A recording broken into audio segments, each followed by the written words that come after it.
Hi there, hope you're well. I'm going to hit on specific food items today, and those of you that have ever had an appointment with me or discussed my approach to eating disorder recovery, you'll know I'm not a huge fan of videos that talk about the what have I eaten in a day and very specifically go on the granular around items in particular meal plans. And I guess I shy away from that because sometimes I think certain social media feeds can become over-consumed by pictures of food and the obsessive nature of what a meal consists of. And sometimes that makes me look at where that person is at and whether they really are as far into their recovery journey as they might be purporting to be. And in terms of channeling out that kind of material, I'm not sure if it helps people who are in a state of mental hunger and are just craving that obsession with looking at food all the time. But the reason that I'm just posting this today is because there are always so many parents that will get in touch and say, what kind of items should be in the food cupboard? What kind of foods should I be encouraging my child who's either going through an eating disorder or has just come out of hospitalisation, is, in recovery? What should I be telling them to eat?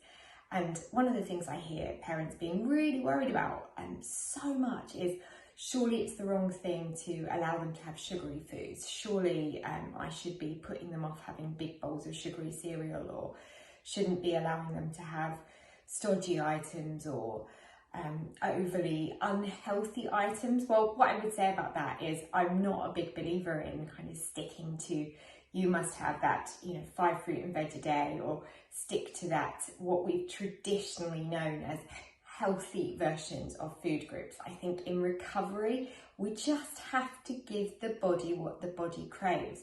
And if you as the parent are perpetuating some sort of dialogue around what's healthy versus what is not healthy and the food items we should consider to be good or bad, then potentially you're not helping. Because I know for me, sometimes I would go into an eating disorder appointment and I almost felt like I needed permission just to go and sit down and eat a really, really sugary bowl of frosty cereal with top of the milk on top of them. And the nutritionist would say something like, and of course, you won't be wanting to eat sort of heavy carbs right now, Debbie, so perhaps we should be looking at some nice light scrambled egg. And I'd be sitting there thinking, that's not what I'm craving. I'm craving sugar.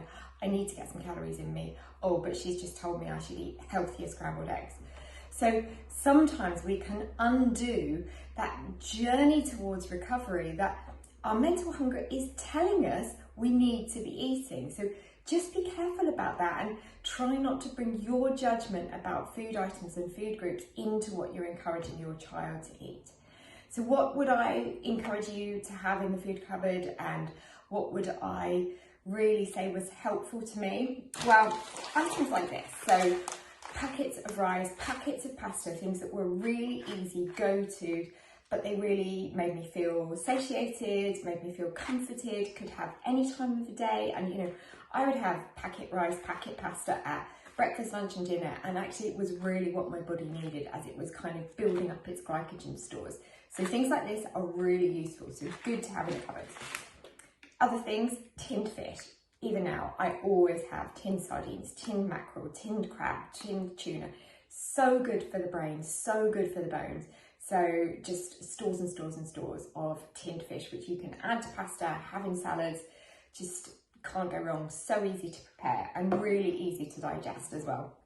Likewise, talking about easy to digest, tins of soup, winter, summer, always a good go-to, and good chunk of bread with it. But something that in recovery, when your system is slowly adjusting to what can it accept, sometimes a soup feels a better option, but it is going to give you that kind of warm hug as well because it's comforting. So tins of soup would be a real good kind of suggestion as well.